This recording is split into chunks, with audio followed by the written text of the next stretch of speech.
तो joule coefficient हमने पढ़ाया था, मतलब ऐसे ही करते चले गए थे, बताते चले गए थे, बस फॉर्मूला मेन है।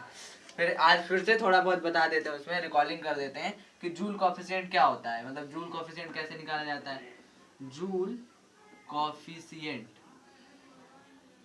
जूल कॉफिशिएंट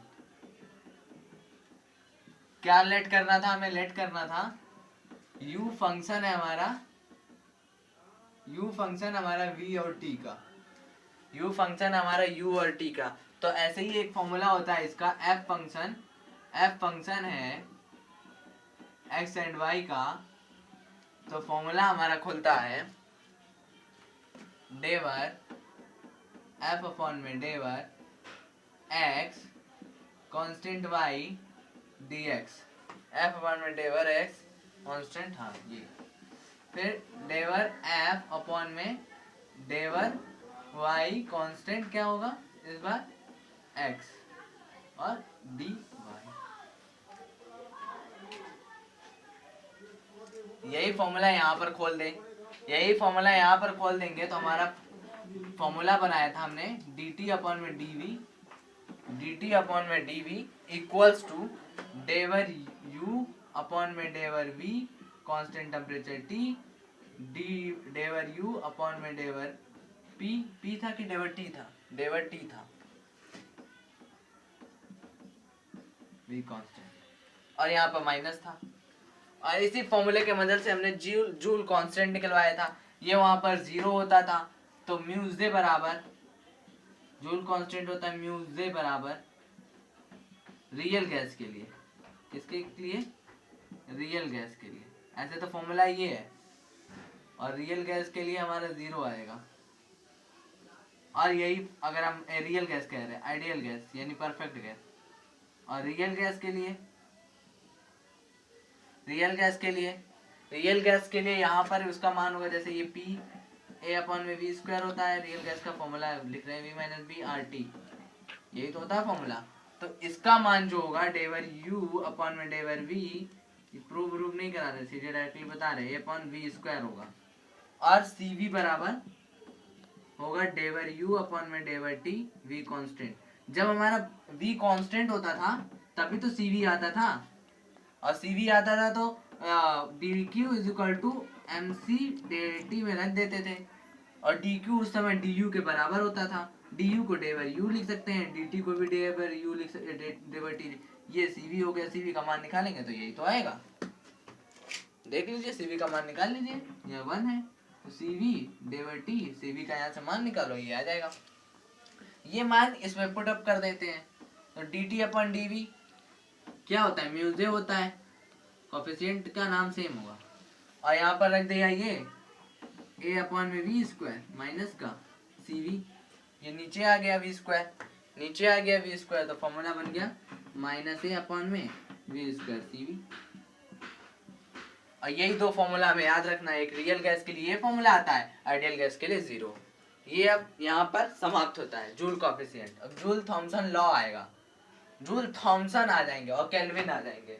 उससे पहले हम पॉइंट फंक्शन और पाथ फंक्शन बता देते हैं जो पूछे जाते हैं, सिर्फ याद करना है पॉइंट और पाथ फंक्शन।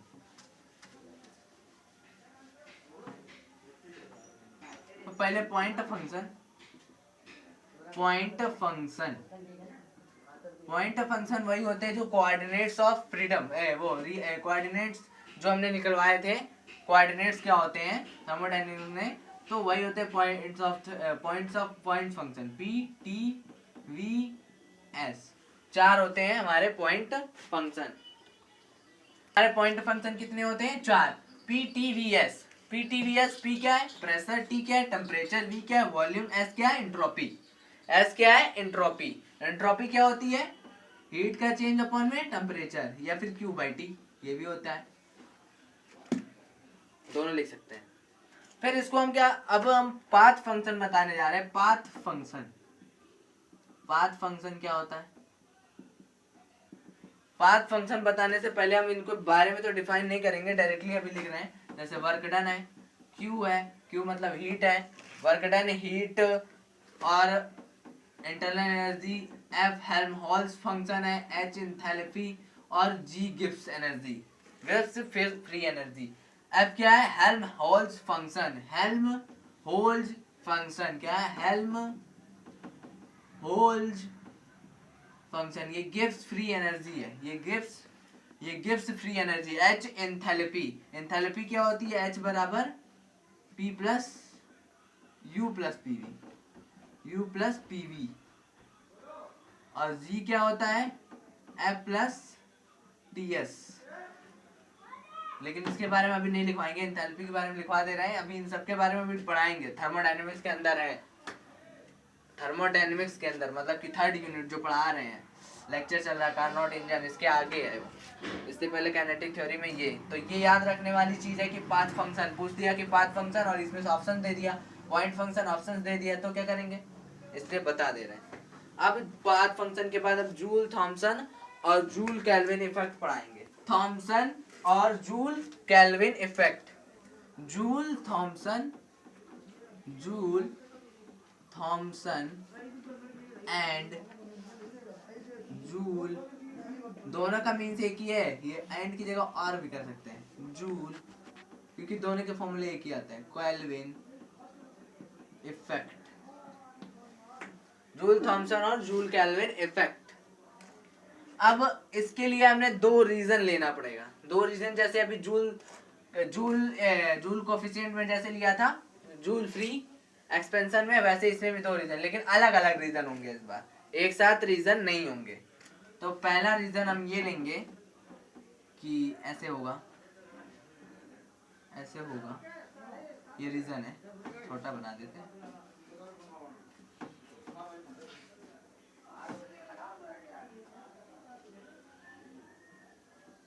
ये है रीजन। रीजन में क्या है, हमने यहाँ पर फिक्स किया एक पिस्टन,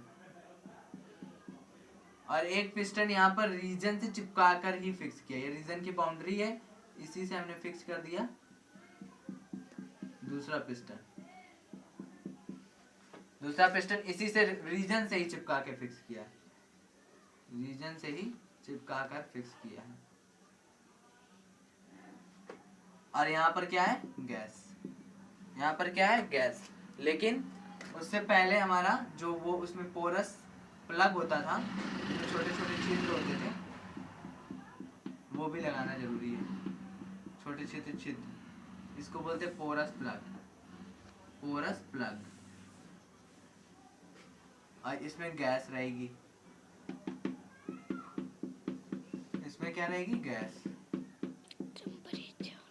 कितने दिन की भाई, रीजन ये हो गया। अब सेकंड रीजन यहाँ इसके नीचे बनेगा।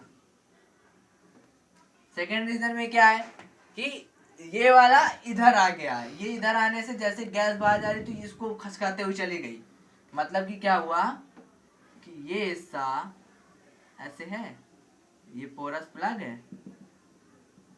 पोरस प्लग जिसमें छोटे छोटे छिद्र, पोरस प्लग। और यहाँ पर पिस्टन आ गया है, ये वाला पिस्टन यहाँ चला गया है, ये वाला पिस्टन यहाँ चला गया, और ये चीज यहाँ पर है, दूसरा पिस्टन यहाँ खसक गया, खसकने का मतलब गैस की वजह से, और इसके अंदर है गैस, समझे। अब इसके अंदर क्या क्या होगा, इसकी डिस्टेंस कितनी है, x1, इसकी डिस्टेंस कितनी हो गई, x2, इसके अंदर एंथैल्पी कितनी होगी, h1, जो होगा U1 प्लस P1 V1, यानी प्रेशर P1, वॉल्यूम V1 और इंटरनल एनर्जी U1।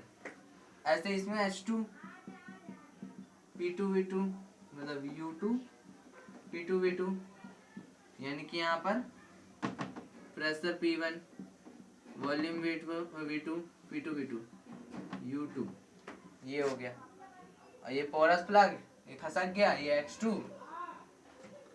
अब इतनी बात तो हो गई इंटरनल एनर्जी के साथ, ये और ये फर्स्ट है, ये सेकंड है, मतलब प्रेशर लगाने का सिस्टम। कितने मिनट की, ये पहला रीजन, ये दूसरा रीजन। पहले रीजन में क्या है कि गैस को पहले भर दिया, फिर पिस्टन को चिपका दिया, अब जैसे ही इसको पिस्टन को आगे बढ़ा रहे हैं तो ये इधर खसक रहा है, तो ये इसमें दिखाया गया है। और इसका इन सभी रीजन का चेंज हो जाता है, प्रेशर चेंज हो गया, वॉल्यूम चेंज हो गया, इंटरनल एनर्जी चेंज हो गई और एंथैल्पी चेंज हो गई। अब इसके आगे हम बता रहे हैं कि इसके अंदर क्या है, मतलब स्टेटमेंट क्या आएगी, बस बता दे रहे हैं, लिखाएंगे कल। व्हेन गैस मूविंग, ये हाई प्रेशर है, ये लो प्रेशर है, क्योंकि इधर कोई प्रेशर ही नहीं, इधर कोई प्रेशर लगाया नहीं गया है। जब हाई लगाएंगे तभी तो उधर जाएगा, क्योंकि इधर कोई प्रेशर ही नहीं लगा है, चिपका हुआ है।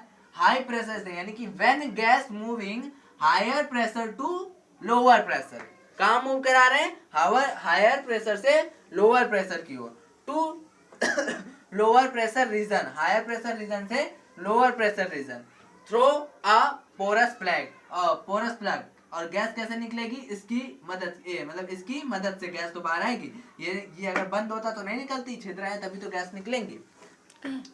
क्या पड़ता है, जैसे temperature of all gases will be decreases, temperature of all gas के लिए, इसमें कोई से भी गैस भर दो तो उसके लिए डिक्रीज होगा, लेकिन दो गैसेस छोड़कर, हीलियम और हाइड्रोजन गैसेस छोड़कर। अब इसके आगे स्टेटमेंट में डिक्रीमेंट मतलब कि जो होता है इनका, और वर्क डन और हेल्महोल्ट्ज जो इनके H1 और H2 हैं, ये दोनों बराबर होंगे, यानी कि एंथैल्पी कांस्टेंट होगी। ये कैसे होगी कल दिखाएंगे। और इसके बाद जूल थॉमसन कोफिशिएंट बताएंगे, उसका क्या आता है। इसमें भी सेम होते हैं, जैसे वहाँ म्यू से 0 होता है तो यहाँ म्यू 0 हो जाएगा, और वहाँ पर म्यू जो आता था रियल गैस के लिए वो आएगा, और यहाँ पर भी म्यू रियल गैस के लिए आएगा। ठीक है, तो आज के लिए इतना ही, आगे कल